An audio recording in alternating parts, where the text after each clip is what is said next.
welcome to Open House Party Uncut. These are our raw, uncut, unedited interviews from Open House Party, and we're having a lot of fun expanding beyond musical artists. Now we're doing actors and actresses, and it's so much fun. And of course, we love taking your questions on social at Open House Party or at Kannon Radio. And today, from iCarly. Who didn't grow up watching that show? My daughter dragged me into watching it. I'm like, okay, I'll watch it. 7 hours later, I've watched 4 seasons and got hooked. And now, of course, the new iCarly, the old one was on Nickelodeon. The new iCarly is on Paramount Plus. So we're going to talk to him about that. He's in it. He's acting. He's directing. He's producing. And he's got a dad podcast. So we have the dad thing in common. We're going to have fun today with Nathan Kress. Go ahead, smash that subscribe button. That's how you can become entered to win one of our virtual meet and greets that we do. So you can get a virtual meet and greet with your favorite artist on Zoom. To win that, all you got to do is be subscribed to the channel. So click subscribe. I'm Kannon, and this is Nathan Kress. The OHP Uncut Podcast with Kannon. How are you? I'm having just the most epic hardware failures today. Oh, you have no idea. When we first got on, I looked like this. And he doesn't have a mustache in real life, by the way. No. That's a filter. But we couldn't find where it is. It's kind of buried. Hello there. I also have a skull patch. I think none of these are. I think it looks hot. I'll do the whole interview just like this. Great. You look very European. I need a new name, though. Can you give me a name? Francois, obviously. Where's my beret? Now, we've been talking about me. This is your interview. So why, what kind of issues have you been having? I turned my laptop on and got the blue screen of death. No, that's even worse. That's worse than this. Yeah, just general hardware failure. So what did you do? How'd you get it to work? Just had to restart it. It was like blue screen hardware failure must restart thing. And luckily my first thing was a phoner. So was able to just let it be restarting while I had that going in the background. But then on the phoner, I don't know whether it was me or her, but I could only hear like every third word coming out of her mouth. So I'm hoping I even answered the questions that she was asking. We'll find out when it comes out in the press. Okay, tell me about iCarly. And you're like, well, I drive a red car. Yes. And it is a lease. Yeah. I hope you realize this has all been part of the interview. That's how we roll. It. I want people to know what a piece of doo-doo my laptop is. And I want people to know how sexy I look as Francois. That's right. Oh, I dig it. So, how is iCarly then, my friend?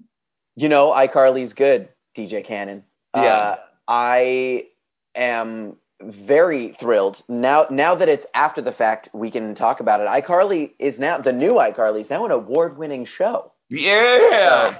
We get to put that in the title. Now I feel like it should be, every trailer now should be a very moody, cinematic, big score trailer. And then it's like Kids' Choice Award winning production, iCarly. Because the kids are what matters. The kids are the ones watching. And if they choose iCarly over, everything else, over the Cobra Kai even, over the WandaVision, over the Loki, we got to be doing something right. So I'm pretty stoked about it. You say it's the kids that are watching, and I have a kid, and she loves iCarly.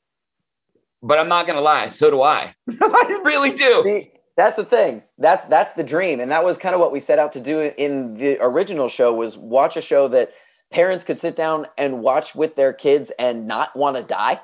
Yeah. When they did it. Yeah. So I don't know, one of my proudest moments back in the day, I went to a fundraiser thing and Steve Carell was there, and he came up to me and said, I just want you to know, when my kids go to school, I just sit down and watch iCarly by myself.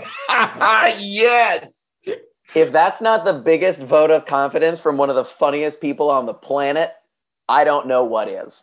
So the fact that parents like to sit down and watch it too is kind of a dream come true. And now I guess, I misspoke. It's not the new show. It's not really for the kids, but it's for the people who were kids back in the day, who grew up with us all those many, many moons ago, and who now get to enjoy what it's like to kind of see a fan fiction in action. Yeah. And get to reimagine what these characters look like as full-blown adults dealing with full-blown adult problems. You don't really get to see that every day. And I think that that's one of the really cool things that we really tried to do with iCarly was keep it authentic, to the old feel and vibe and shenanigans and hijinks of the old show, but frame it in these new situations that you'd never be able to see these characters do on Nickelodeon. Right. And you're the producer and the director. Is there a little more pressure that comes along with being an actor and a director? Do you feel like you have to set an example a little bit more than everyone else? Is it well, everyone already kind of makes me sort of the dad on set anyway. So that part of it hasn't really changed that much. But yeah, the biggest struggle really with directing and acting, and then now in this season, producing all in one episode, is just the mental gymnastics of going from your in front of the camera mentality to your behind the camera mentality. Right. When you're in front of the camera, really all you're focusing on is what I'm saying and what the person who's talking to me is saying. When you're directing, you're thinking about what everyone in the scene is saying and doing, what the camera people are doing, what the lights look like, if the props look good or not, if that line is working or if it's not working or needs to change, or if that performance needs to change. There are a million things floating around in your head, and disconnecting that part of your brain in order to just do the scene and not worry about that stuff is a mental thing that took a lot of practice to get used to. And I'm still frankly working on, but it definitely has pushed me to be more aware as an actor and more aware as a director, because you're forced to have multiple mindsets at once. Yeah. It's got to be a challenge going back and forth. You mentioned being a dad earlier. We were talking about the show and adults being into it. Being a dad is fun. Oh, yeah. You like being a dad. You got a dad podcast, don't you? I do, yeah. Radioactive Dads. I do it with my friend and fellow dad and actor, Brett Davern. He was on the MTV show Awkward. So we were kind of running in that same circle around the same years back in the day. And we started up this thing when we realized every time we got together, we were just sitting down talking about dad stuff and just shooting the breeze and commiserating on various dad topics. And then we realized, there's not that many new dads out there that have a podcast that's kind of for them, and especially ones that might be new dads who also know who we are and have people who were on their screens when they were kids. And now we're all going through the same dad issues now in this next phase of life. So we realized we should just take these conversations that we're having and stick a microphone in between us and let people in on it. So it's very organic. It's very tangential. We start talking about dad stuff, and then we'll usually just talk about whatever we want to talk about. But it kind of has just become sort of a weekly therapy session for me, just getting to talk with another dad, because guys don't talk very much. Nope. I feel like moms have a lot of places they can go for mom blogs and mom podcasts. And I don't know what it is for dads. Maybe we feel like we have to be macho and feel like we're supposed to know it all and be the provider. We're afraid to, look weak, but we need 100%. Help too. We need guidance. We need a community of people who are also going through the same things, because dads have their own unique set of challenges. Exactly. I think at this point, we've just been sort of conditioned to bottle up or ignore feelings that come up as a result of the challenges that we're going through, because for some reason, feelings are kind of demonized in male circles, where you're supposed to, like you said, you're just supposed to be tough and just deal with it, suck it up, get it done. And, frankly, like that's one of the things that I appreciate in certain situations about myself, is the ability to just knuckle down and get stuff done and compartmentalize. Like, I feel like that's part of one of the blessings of the male brain at times, is being able to put the dad stuff in a box and then put it away and then go to work, whereas, and I talk with my wife about this all the time, just appreciating the differences between how our brains function, that you can turn off switches in a dad brain. You can completely go somewhere else. But for moms, for women, it's so much harder, because it's just this sort of cloud. Everything relates to everything else. There's this nebulous kind of hive mind of all these feelings connecting with other things. And I don't know how their brains do it. It's amazing to me. You are so right. You are so right. Yeah, it's crazy. It's fun. It's fun as long as you know that that's supposed to happen, that our brains just work in different ways, and that that's beneficial because we can work together and do different things in different ways because not everything can be handled in the same way. Yeah. So it's nice when you know, because if you're just under the impression that they're supposed to operate in the same way as you, that's when conflict happens. Yes. So as long as that's part of the awareness, it can be a benefit rather than a challenge. Give me an example of like a topic, like one of the first topics you covered on the podcast, like as far as things dads need to talk about.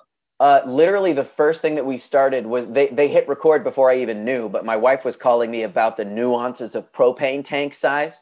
So it was that we're talking, we talk about, and we've had guests on covering DIY, the intricacies of diaper changes, different strategies on wiping and poop compartmentalization, our bizarre hygiene habits, like the fact that Brett really likes warm shower water to wash out his mouth after brushing his teeth, which is I've done absolutely, that myself. It's vile to me. I don't know how people just thinking because about it. Brushing your teeth in the shower is amazing.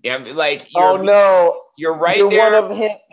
It's the perfect place for it. When you spit, it's going to get everywhere. It goes right down the drain. The water's right there. You don't have to turn it on and put your face under the sink. All you got to do is lift up your mouth to the sky, and you can rinse off your teeth. And the warm water makes it feel more clean. Here's the thing. This is why you can never be a guest on the show, because you will just agree with everything that Brett says, and then I'm going to be outnumbered. Because I feel like you guys would agree on almost everything. I can't get on board with it, but I guess I understand where you're coming from. Most of the episodes are us fighting about something. Like, he thinks that Star Wars sucks and that Star Trek is better. I completely wholeheartedly disagree.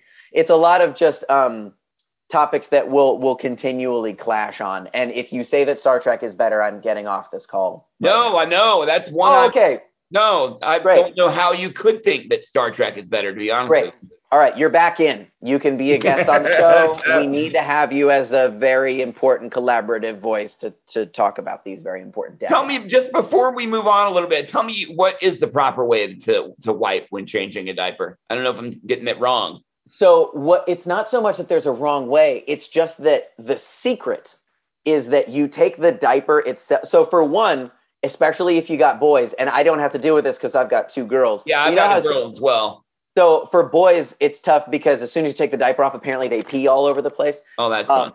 But sometimes girls do that too, but at least it doesn't go everywhere. It's just, it's localized. But the big thing is you take a clean diaper, put it under the dirty one so that they're laying on something clean. Then you take the dirty diaper, the front of it, because there's normally not stuff there. You use that as the first you get the bulk of the mess big blobs, out. Big blobs. Yeah. And then after that, you're just doing cleanup work with the wipes.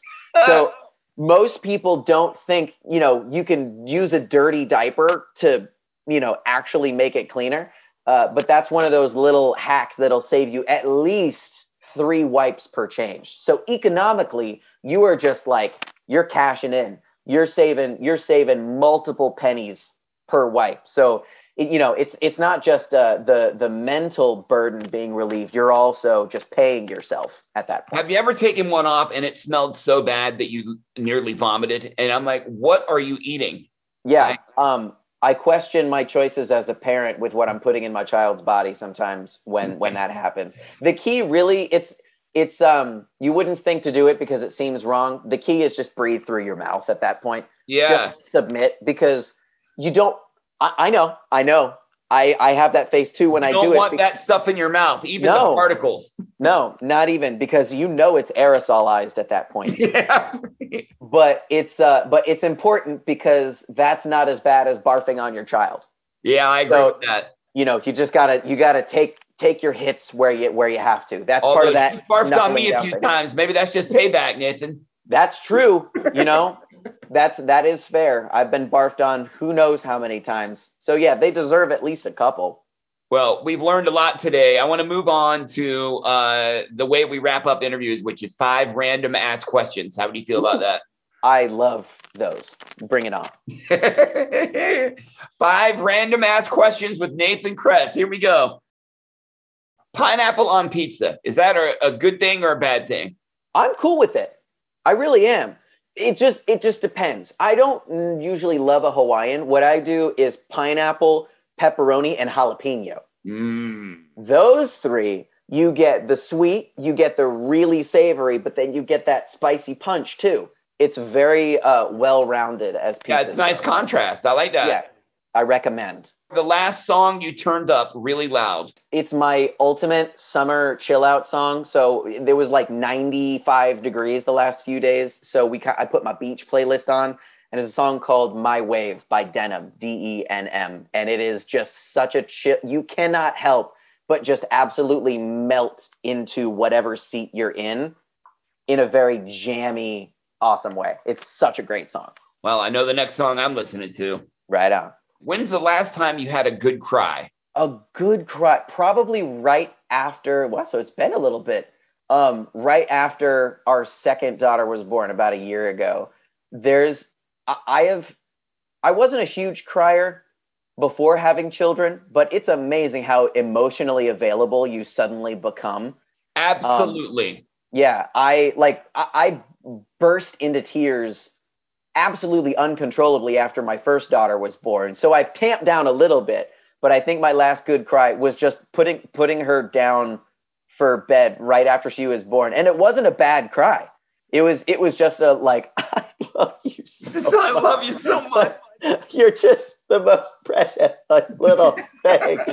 And I had the song on, and it was just one of those it was, I love a good cry when it's for a good reason. Those are just the absolute best. What would you do if you weren't acting?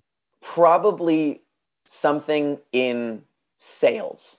What I've learned is every time I go help a friend look at a house, or I go to a car dealership, looking for a new car, most of the time the agent, the salesperson or something will say, "Do you sell cars?